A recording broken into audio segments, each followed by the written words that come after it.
बहुत समय पहले कश्मीर के जंगल में टुनटुनी चिड़िया अपनी दो बेटियों के साथ रहती थी। वो साहूकार के घर में काम करके अपनी बेटियों का पेट पालती थी।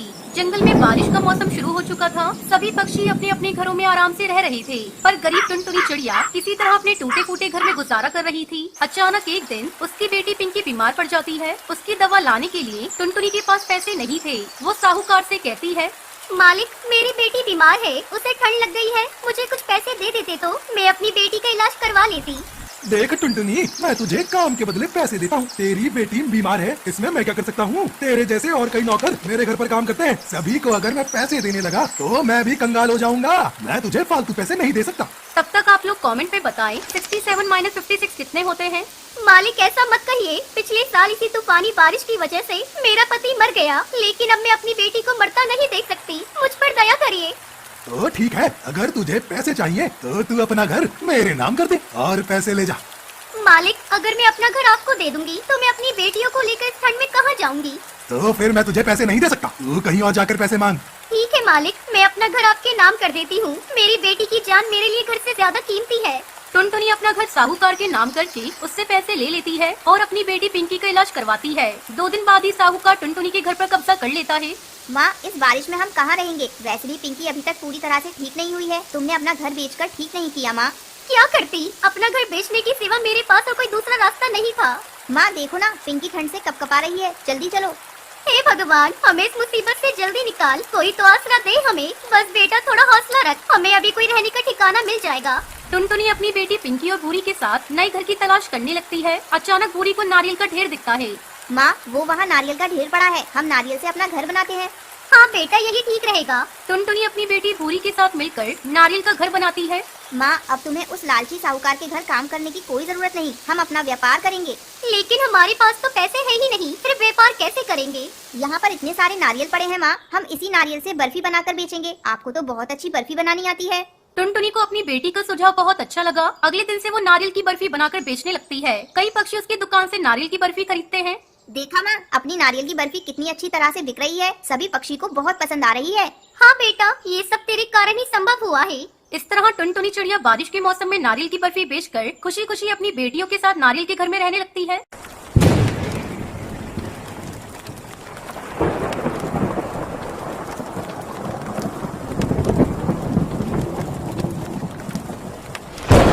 ये कहानी सुंदरवन के एक जंगल की है। उस जंगल में टुनटुनी चिड़िया एक पेड़ पर अपना घोंसला बनाकर रहा करती थी। उसके पास वाले पेड़ पर कड़कनाथ कौआ अपने परिवार के साथ रहा करता था। उसका एक बेटा था कालू कौआ। वो बहुत ही आलसी था। कुछ दिन पहले ही टुनटुनी चिड़िया ने एक अंडा दिया था और आज उस अंडे में से एक नन्ही चिड़िया बाहर आती है। आज मेरा माँ बनने का सपना पूरा हो गया। मेरी बेटी कितनी मासूम है, मैं इसे कभी भी कोई परेशानी नहीं होने दूंगी। इसी तरह कुछ दिन गुजर जाते हैं। एक दिन टुनटुनी चिड़िया भोजन की तलाश में जा रही थी। तभी कालू कौआ उसके घोंसले के पास आता है। अरे कालू भैया, अच्छा हुआ जो तुम आ गए। मैं अभी आपके पास ही आने वाली थी। क्यों, क्या हुआ? कालू भैया, मैं भोजन की तलाश में जा रही हूँ। आप मेरी बच्ची का ख्याल रखिएगा, मैं अभी आ जाऊंगी। ठीक है बहन, तुम जाओ, मैं तुम्हारे बच्चे का ख्याल रखूंगा, लेकिन आते समय मेरे लिए भी भोजन लेती आना। हाँ हाँ कालू भैया, आप चिंता मत करिए, मैं जरूर लेती आऊंगी आपका भी भोजन। इतना कहकर टुनटुनी चिड़िया भोजन की तलाश में चली जाती है। कालू कौआ चिड़िया की बेटी की देखभाल करने लगता है। थोड़ी देर बाद जब टुनटुनी भोजन लेकर आती है,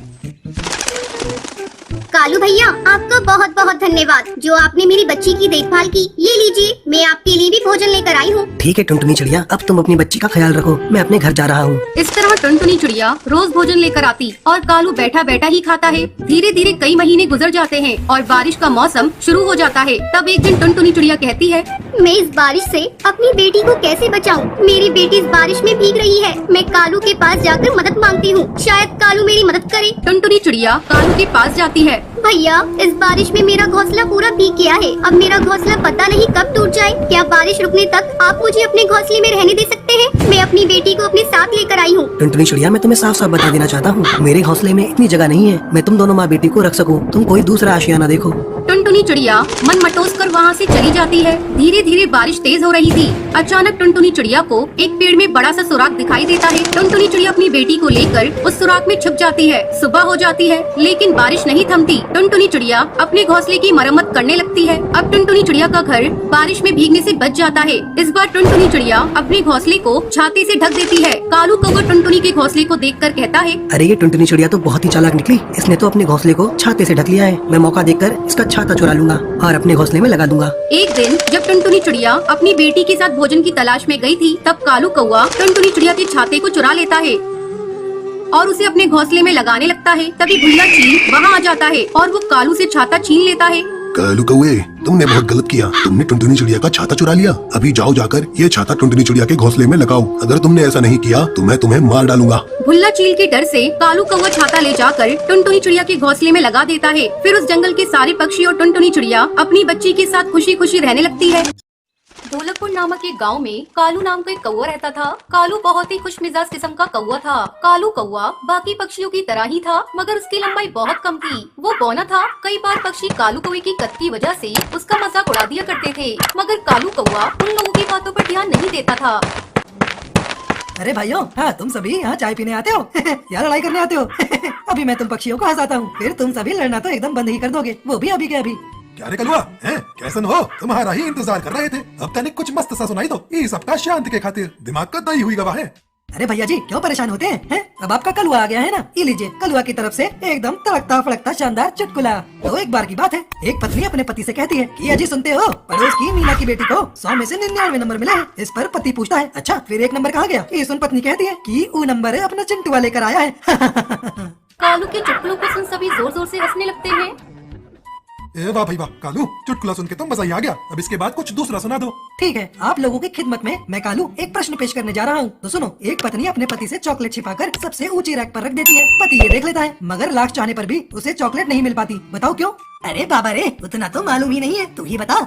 अरे भैया जी, उसके पति की इतनी लंबाई ही नहीं थी कि वो वहाँ तक पहुँच पाता मतलब वो तेरी तरह बोना था ये सुनकर कालू कौवा बहुत दुखी हो जाता है। सभी उसका मजाक उड़ाने लगते हैं और जोर जोर से हंसने लगते हैं। अच्छा ठीक है, अब हम चलते हैं। क्या रे कालू, तू भी ना जैसा खुद है वैसा प्रश्न करता है कालू कौवा उदास होकर अपने घर आ जाता है। मैं हमेशा गांव वालों के मजाक को मजाक में ही लेता हूँ, मगर ये सभी हर वक्त मेरे कद का मजाक बना देते हैं। खैर छोड़ो, इन सब बातों पर ध्यान देने से अच्छा है मैं कोई और काम कर लेता हूँ। कालू कौवा चाहे कितना भी गांव वालों के साथ घुल मिलकर रहता, मगर सभी एक मौका नहीं छोड़ते थे उसके कद का मजाक उड़ाने में। गांव वालों के ऐसे व्यवहार के कारण अब कालू कौवा उनसे कटा कटा रहने लगा। इन लोगों के साथ अच्छा रहकर कोई फायदा नहीं है, अब मैं इनको सबक सिखा कर रहूंगा। फिर कालू कौवा सभी पक्षियों के घर चोरी करने की सोचता है। आधी रात में मुंह पर काला कपड़ा बांधकर कालू कौवा चोरी करने निकलता है।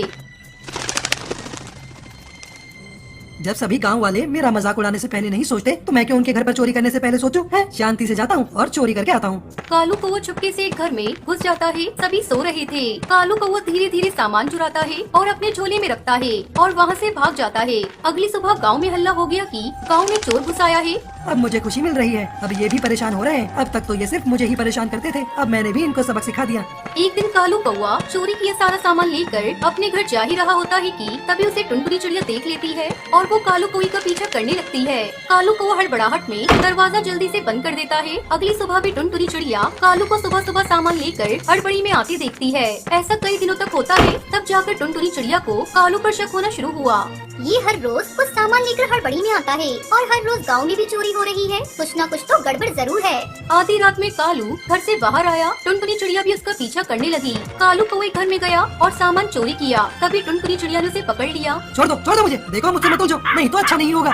शोर सुनकर सभी पक्षी इकट्ठा हुए। सरपंच भी आ गए। देखिए सरपंच जी, मेरा शक सही था, कालू कौवा ही गांव में चोरी कर रहा था। टुनटुनी चिड़िया कालू कौवे के मुंह से काला कपड़ा हटा देती है। कालू कौवे को देख सभी हैरान रह जाते हैं। तुम तो बहुत अच्छे कौवे थे, मुझे तुमसे ये उम्मीद नहीं थी। हाँ सरपंच जी, आपने बिल्कुल सही कहा, मैं बहुत अच्छा कौवा था, मगर इन गांव वालों ने मुझे बहुत बुरा कौवा बनने पर मजबूर कर दिया। मैं मानता हूँ मेरा कद छोटा है, मैं बोना दिखता हूँ, मगर इसमें मेरी क्या गलती? सभी गांव वाले एक मौका नहीं छोड़ते थे मेरा मजाक उड़ाने का। मैं तो हमेशा इन्हें हंसाता था, इनकी मदद करता था, मगर ये तो हमेशा मेरे कद का मजाक उड़ाने में लगे रहते थे। मगर तुमने चोरी क्यों की?